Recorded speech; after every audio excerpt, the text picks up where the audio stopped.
The first thing Mara Ewan noticed when she stepped back into her family's relay station was that the cold was wrong.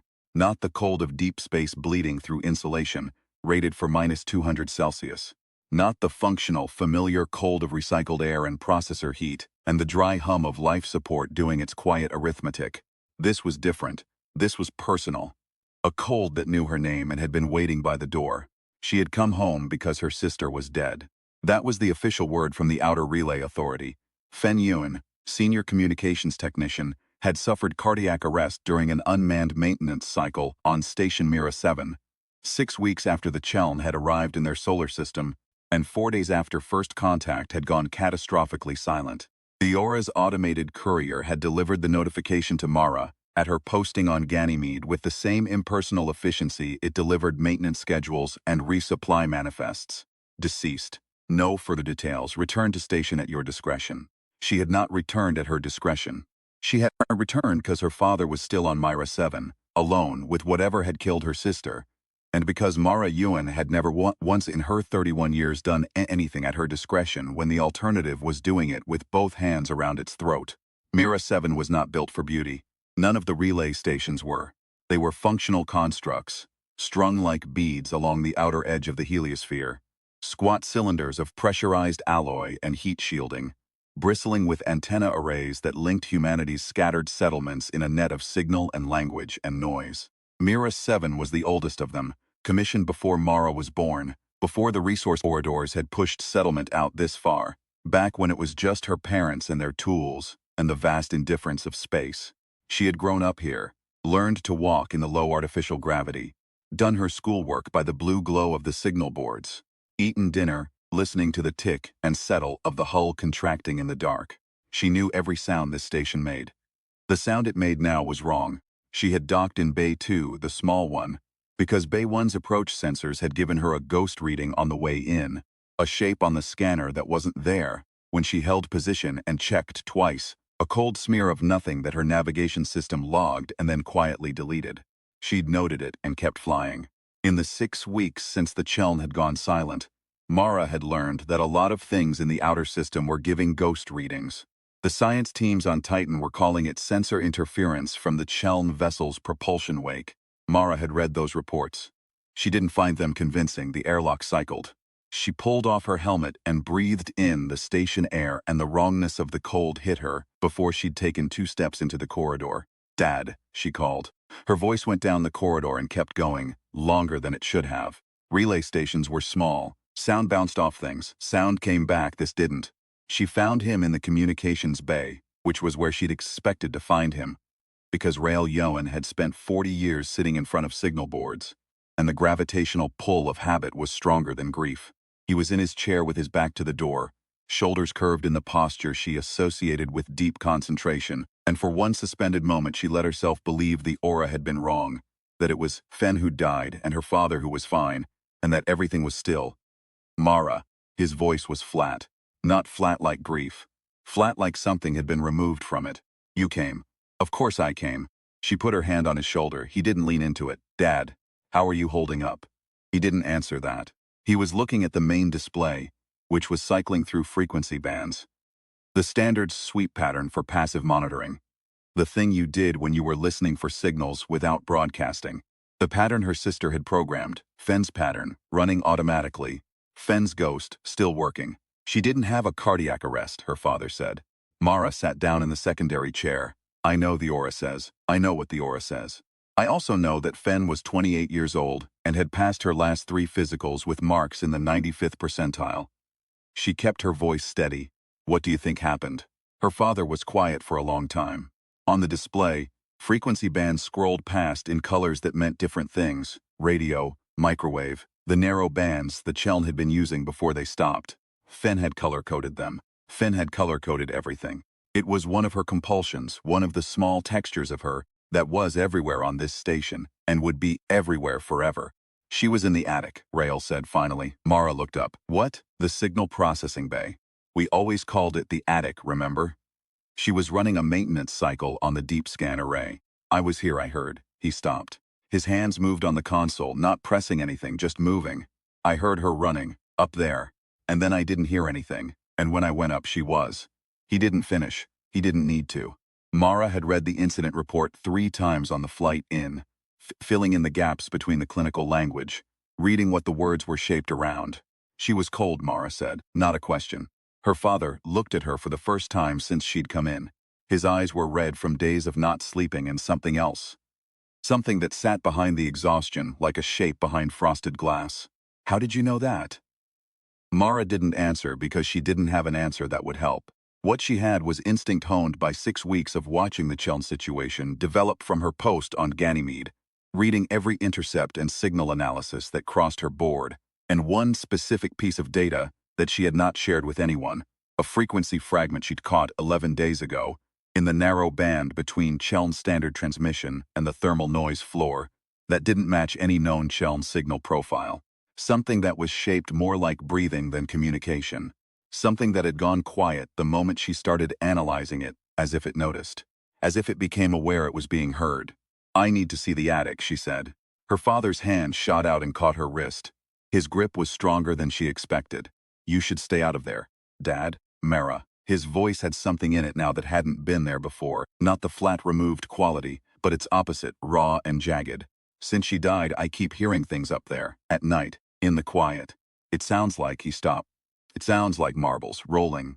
Back and forth. She looked at him steadily. There are no marbles on this station. I know. So what's making that sound? His hand was still on her wrist. He didn't answer. In the display behind him, the frequency band scrolled and scrolled. Fenn's patient ghost, sweeping the void for signals that weren't there. Mara waited him out. Patience was one of her professional skills. You learned it when your job was listening to silence and waiting for something to emerge from it. After a while, he let go of her wrist. The signal processing bay was on the uppermost level of Mira 7, accessible by a maintenance ladder through a hatch that Mara had climbed 1,000 times as a child, that her knees still remembered. She went up alone with a hand torch and a diagnostic tablet, telling her father she was running systems checks, which was partially true.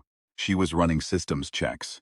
She was also looking for whatever had killed her sister in a room that apparently made sounds at night. The bay looked normal. Banks of processing units ran along 3 walls, amber status lights blinking in their usual irregular rhythm, heat exchangers cycling with their low-frequency vibration that she felt in her back teeth. The deep scan array interface was in the center of the room. A horseshoe of displays surrounding an operator's station, currently idle. Fenn's workstation. She'd had a coffee mug up here, a thermal one with a cartoon of a signal wave on it that said, "Catch the wave." It was still on the console where she'd left it. Mara picked it up and held it. Still had the weight of dried coffee residue at the bottom. She put it back. She ran her diagnostics. Everything checked nominal except a small anomalous reading in the thermal sensors on the north wall. Not enough to flag automatically, just enough to be there if you knew to look. A cold spot, 8 centimeters wide, roughly oval at chest height, not an equipment malfunction. The temperature differential was too clean for a mechanical issue, too precisely bounded. Whatever was causing it on purpose. She photographed the reading and stood very still and listened. She heard the marbles, not marbles. She was a signal analyst. She didn't let herself stay with the first interpretation.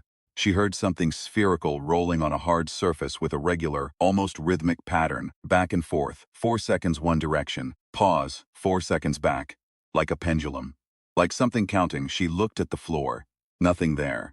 She looked at the processing units, still blinking amber, heat exchangers still cycling. The sound stopped.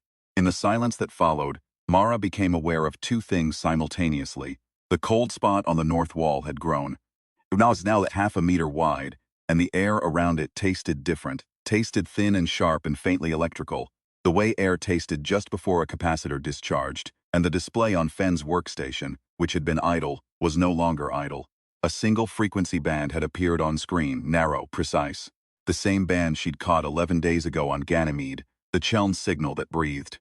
Mara sat down at Fenn's station, and her hands were shaking, but she controlled that. She'd always been able to control that. And she started working. The data that came off the passive sensors was dense and strange and wrong, in ways that took her 3 hours to begin understanding. Wrong not because the equipment was malfunctioning, but because the signal itself was operating on principles she didn't have training for, that nobody had training for.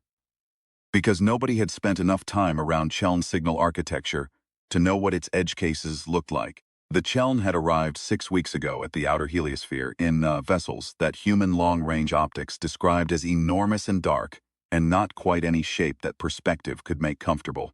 They had broadcast on standard frequencies. They had accepted human broadcasts. For 36 hours there had been something that linguists were calling proto-contact. The first fragile exchange of mathematical structures that might eventually become language. And then they had stopped, not withdrawn, not left. Just stopped communicating, in a way that felt less like silence and more like a door being closed. Mara had been watching the closed door ever since. She was watching it now, from inside the room it was in, because that was what the data was telling her. As she stripped away the processing artifacts and looked at the raw signal underneath, the Cheln weren't broadcasting at Mira 7. They were present at Mira 7. Something of theirs was here in this room, and it had been here for at least 11 days. And it had very likely been here when Fen died, and it was not communicating. It was observing. She should leave. She knew she should leave. Every sensible instinct she had was pointing at the hatch, and the ladder down, and her father's chair, and the locked emergency beacon in the equipment closet. She should broadcast a distress signal on every band the aura monitored, and lock off herself and her father in the most defensible compartment on the station and wait. She looked at the thermal reading on the north wall. 50 centimeters wide now, still growing. She'd never been good at leaving. Okay, she said, to the room, to the cold spot, to the breathing signal on the display. Her voice sounded steadier than she felt. I know you're there. I know you've been there a while. I'm going to assume that you understand me. You spent 36 hours receiving human transmissions, and you wouldn't have stopped unless you learned something from them. So I'm going to assume you understood what you heard, and I'm going to talk to you like you did. The cold spot didn't respond. The signal on the display held steady. My sister died in this room. I'd like to understand what happened to her. I'd like to understand it not because I'm going to do something about it. I'm one person on a station with 2 people on it, and you are very clearly something that I should not make demands of. I'd like to understand it because she was my sister and she is dead and I need to know. She stopped. She was going to ask the next thing and she needed to breathe first. Did you kill her? The display shifted. Not much. The frequency band widened by a fraction, a modulation that her trained ear read not as language but as something pre-linguistic, the shape that language made when it hadn't finished becoming itself yet. It reminded her of the proto-contact transmissions the linguists had been analyzing. It was not an answer, but it was a response. It was the first response she'd gotten from anything Cheln since the door closed. Mara pressed the record function on the diagnostic tablet and kept talking. She talked for 6 hours.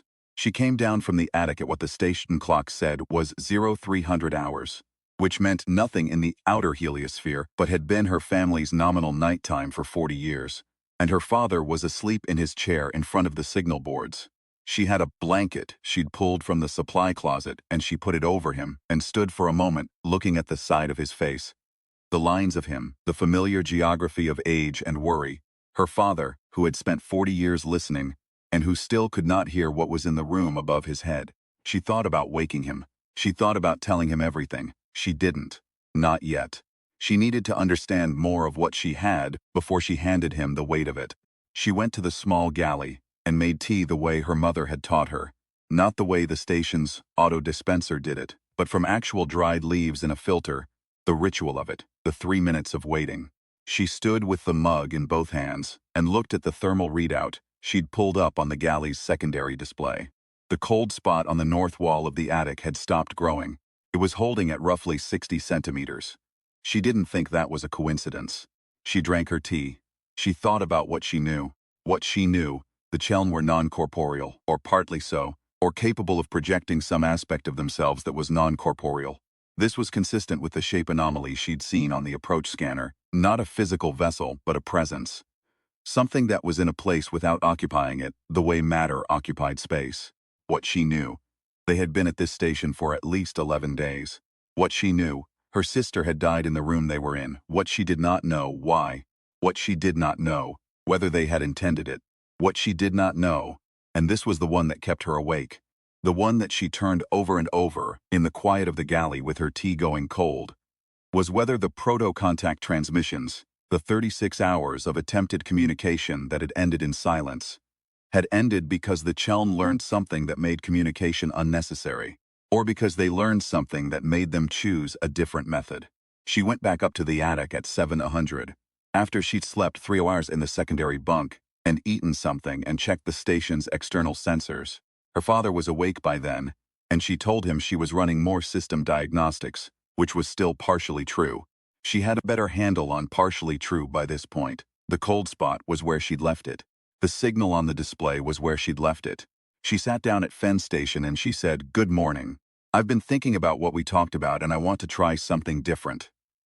She pulled up the proto-contact transmission files, the ones the linguists had spent 5 weeks analyzing without consensus, arguing about semantic structure in a signal that might not have semantics the way human language did.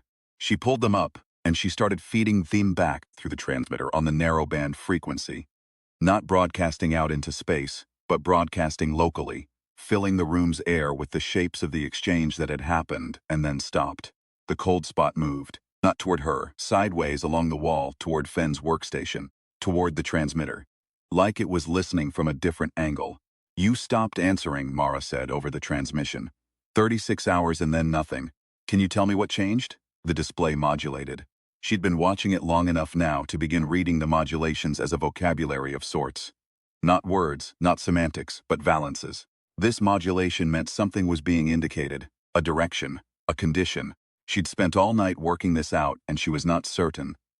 But she was more certain than she'd been 6 hours ago. She followed the valence. She adjusted her query. "Something in the transmissions changed how you saw us," she said. Not a question. She was done asking questions. She was stating the shape of the thing, and letting the signal tell her where the shape was wrong. The signal held. She leaned forward. "You learned something from our broadcasts that made you think we weren't worth talking to." The signal shifted. Not agreement, not disagreement, something more granular, something that said the shape was almost right but wrong in one direction. She stared at the display for a long time. "You learned something from our broadcast," she said slowly. "That made you think we were dangerous to talk to." The cold spot expanded by exact 3 centimeters, then held. Mara sat back and looked at the ceiling and said very quietly, "Oh." She thought about what 36 hours of human transmissions would look like from outside. She thought about what a civilization looked like when you read its broadcasts for 36 hours with no context.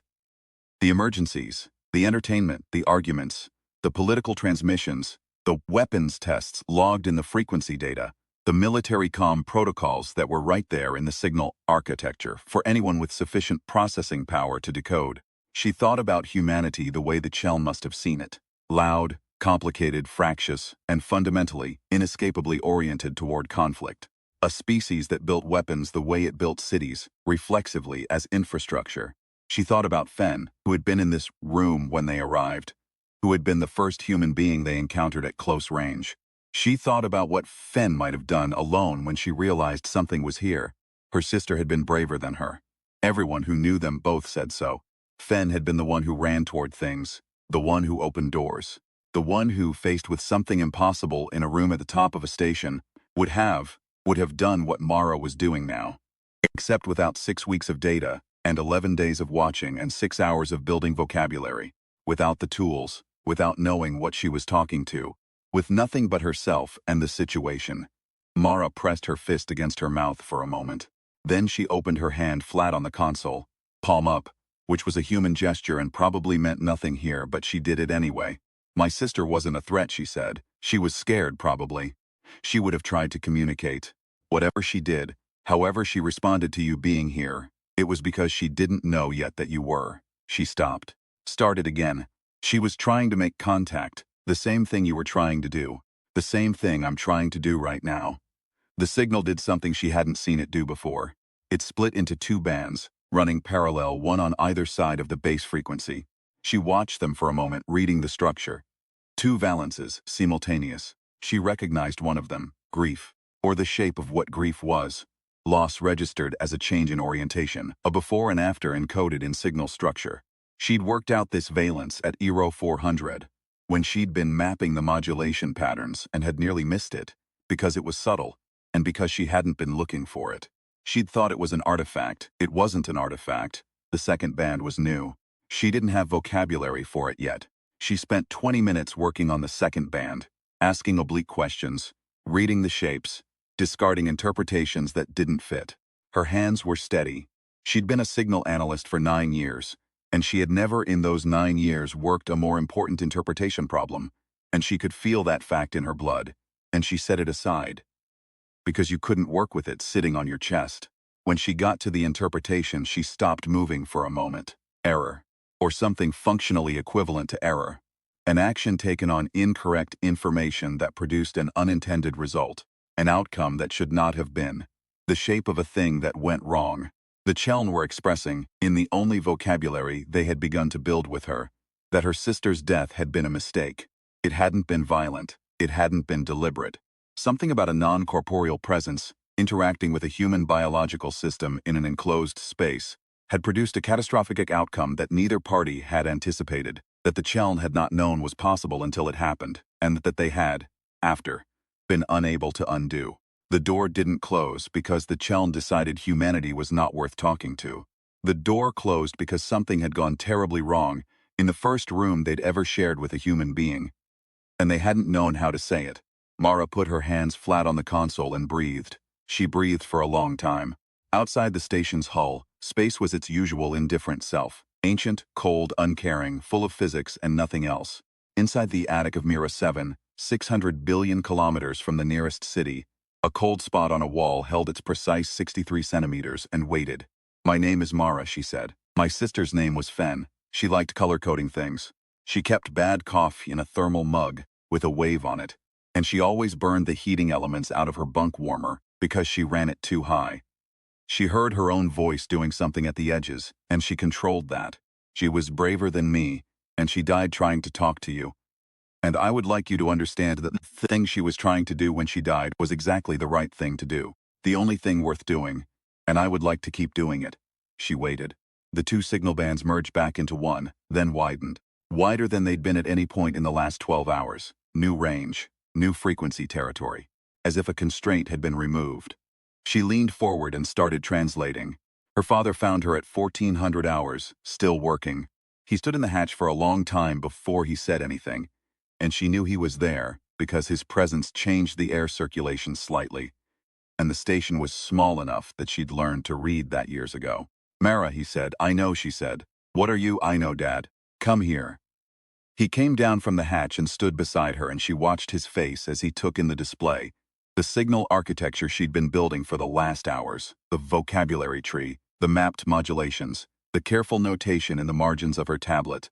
His face did something complex. "That's the Cheln signal," he said. "Yes, you're talking to them. I've been talking to them since last night." She turned to look at him. "They're here, Dad. They've been here for 11 days. They were here when Fen," she stopped, chose the words. "They were here when she died. They didn't cause it, not deliberately, but they were here, and there was an interaction between their presence and her biology. And the result was..." She watched her father's face. "She didn't die of a cardiac arrest," she said. He was very quiet. "She died of first contact," Mara said. "The first physical first contact between our species and theirs. Except neither of them knew it was happening, and it went wrong, and they've been trying to figure out how to say that to somebody ever since. And I think..." She turned back to the display. Her hands were doing something she controlled. "I think the reason they were here, on Mira 7, on this specific station, before everything else, before any of the diplomatic protocols, or the military assessments, or the xenolinguistics teams, I think they came here because this is the relay station. Because this is the place where all the signals come from. Because if you're a species that communicates through signal, and you want to understand a new species, the first place you go is the place where their voice is." She thought about her parents, young and stubborn, building this station out in the cold dark because someone had to, because the settlements needed linking, because the net of human language needed its outermost point. She thought about Fen, who had grown up here and stayed here and kept the voice running. "They came to listen," she said. "And then something happened that they didn't intend, and they didn't know how to say it. And they've been sitting here for 11 days in a dead girl's room trying to work out how." Her father's hand came down on her shoulder. Not grasping this time. "Just wait. Can you talk to them?" he asked. "I am talking to them, can you?" He stopped. "Can you ask them to leave?" Mara looked at the display. The signal was wide and open, waiting. She thought about what that meant. She thought about a species that closed doors when frightened and opened them again when something gave them a reason. "I don't think I want to ask them to leave," she said. She heard her father breathe in. "The aura is going to have 16 kinds of response to this," she said. "The military is going to want this station locked down and quarantined. The xenolinguistics teams are going to want to come here and do this properly, with equipment and protocols and 18 months of preparation. And all of that is going to happen, and it's going to be right, and I'm going to have to step back and let people who are better equipped than I am continue what I've started." She paused. "But right now, at this moment, I have a working vocabulary, I have their attention, and I have something to tell them that nobody else has told them yet." "What's that?" her father said. Mara turned back to the display and began to type. She told them about Fen, not about her death. They knew about that, had been carrying the knowledge of it like a signal without a receiver for 11 days. She told them about her life, about the coffee mug, and the color coding, and the way she hummed when she was working through a problem. Not a tune exactly, just a sustained note that fluctuated with her thinking.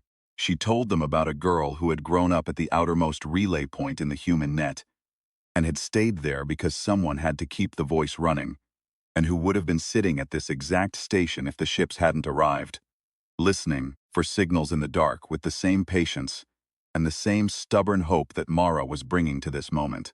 She told them that the first human being they had ever shared space with had died trying to talk to them, and that humanity would like to try again.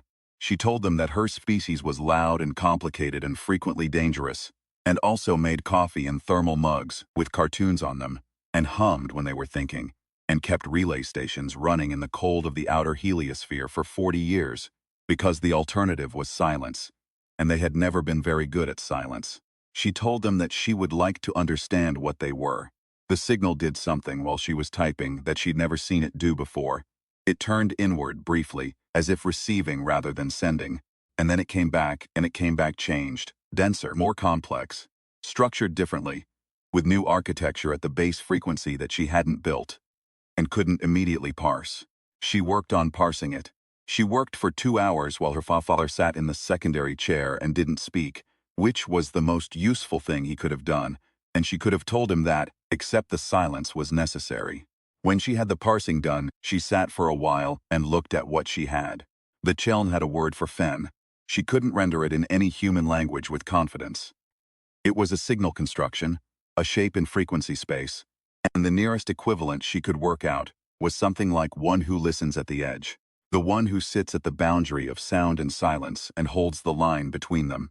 It was not a small thing in their vocabulary. The valence around it was dense with what she'd been mapping as significance. They had noticed her sister before anything else.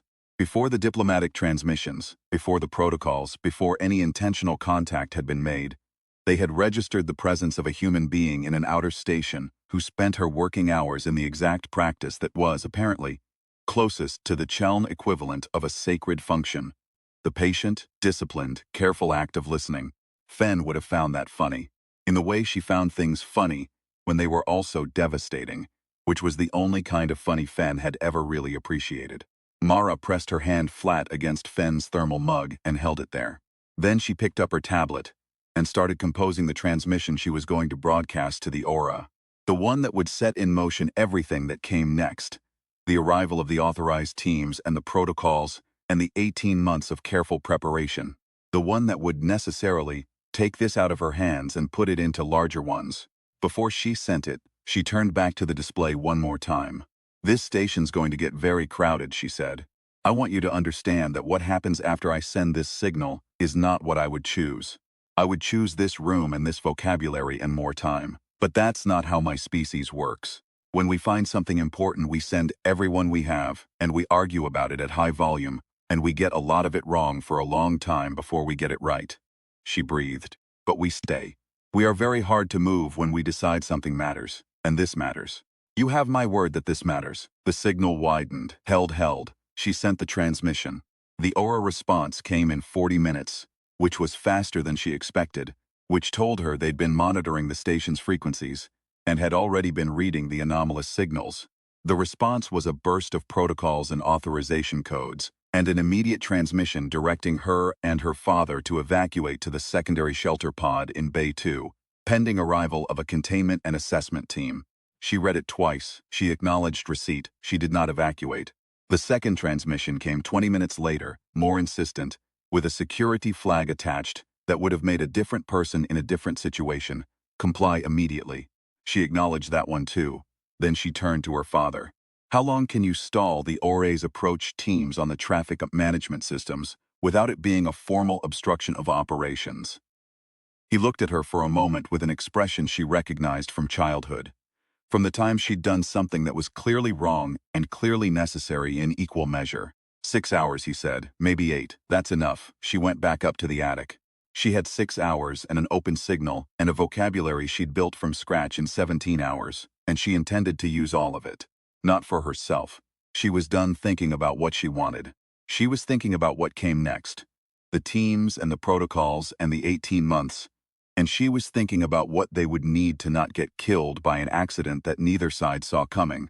She was thinking about what Fen had not had time to learn. She worked through the night. She mapped the biological interaction problem as best she could without any xenobiology training, asking the Cheln to indicate by signal modulation which of her proposed conditions matched their experience of the close proximity event.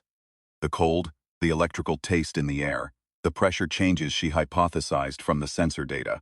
She built a rough model. It was not a good model. It would need people with better tools and better training to make it rigorous. But it was the foundation of a model, and a foundation that existed was worth more than a perfect model that didn't. She mapped the vocabulary tree as far as she could get it. She annotated every valence she'd identified, every modulation pattern, every structural feature of the signal she'd characterized. She built the framework that a real xenolinguistics team could walk into and start from instead of from nothing. She wrote notes for the people who came after her. Notes about how the signal felt to work with. Not scientifically, she didn't have the science for it. But phenomenologically, what it was like to listen, where the patterns made themselves known and where they obscured themselves. The things that only showed up in the peripheral awareness of someone who'd been staring at the data long enough to stop expecting it to look familiar. The things that might not survive translation into formal protocol. She wrote, it listens before it speaks. Give it room, she wrote. The cold is not hostile. Do not treat it as hostile, she wrote. They knew her name before we knew they were here. They noticed the listeners. She wrote Fen's name at the top of the document, in the place where authors usually put their own names, and she kept writing. The assessment team's shuttle appeared on the approach scanner at 0600 too early. Her father had managed 8 hours after all, but the Aura had sent a faster vessel. Mara heard the proximity alert and didn't look up from the display. She had 30 minutes before docking, maybe 40 if they ran full protocols on approach, which they would. She kept working. At 6:22 she set down her tablet and looked at the signal display. It was running the full vocabulary tree she'd built, playing it back in the modulation patterns she'd worked out. A sustained transmission that was saying, more or less, in the only vocabulary they had. I know you, and you know me, and the next people who come through that door have my word behind them. That's what I have. That's what I can give you. The cold spot on the wall had shifted. It was near the hatch now, near the ladder. Mara stood up and walked to it and stood in front of it, close enough to feel the temperature differential on her skin, the sharp electrical taste in the air, the things that had preceded her sister's death. Close enough that the assessment team's sensor readings, when they got up here, would see the interaction clearly on the thermal log, would know she'd been here, would know that whatever happened next had not happened to someone who didn't know what she was walking into. She was not her sister. She was not brave that way, Fen's kind of brave, door-opening brave. She'd been sitting across the room for 17 hours, and she was still afraid. She was aware of being afraid with the same analytical precision she brought to signal analysis, noting the fear without letting it run the interpretation. But she walked to the cold spot and stood in it. And the cold spot held at 63 centimeters. The electrical taste didn't intensify. Nothing happened that was like what had happened to Fen. She breathed out very slowly. Different conditions, she said. Forewarned, alert. Not surprised, she thought about it. Or you're better at this than you were 11 days ago. A pause. We both are. She stepped back. She picked up her tablet. She heard the docking clamps engage in Bay 2, felt the faint vibration of it in the soles of her feet. She had maybe 20 minutes before someone came up the ladder.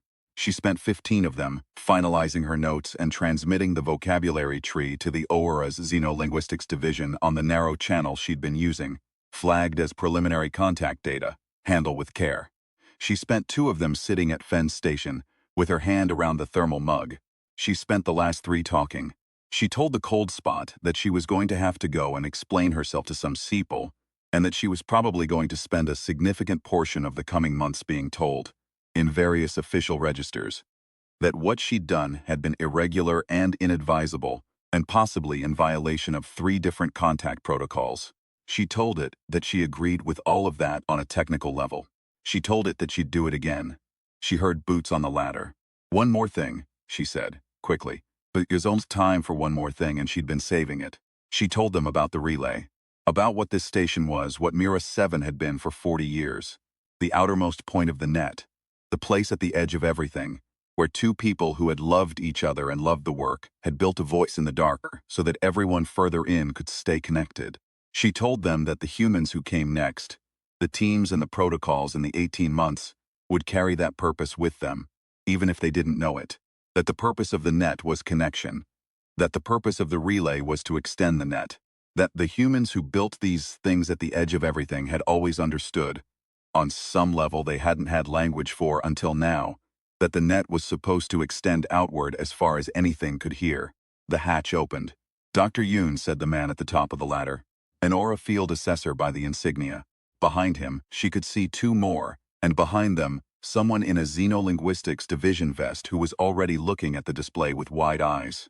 "That's me," Mara said. "You're going to need to come with us." "I know." She stood up. "Mind your thermal readings on the north wall. The cold differential is not equipment malfunction. Don't treat it as hostile." She picked up her tablet and her notes and her sister's coffee mug.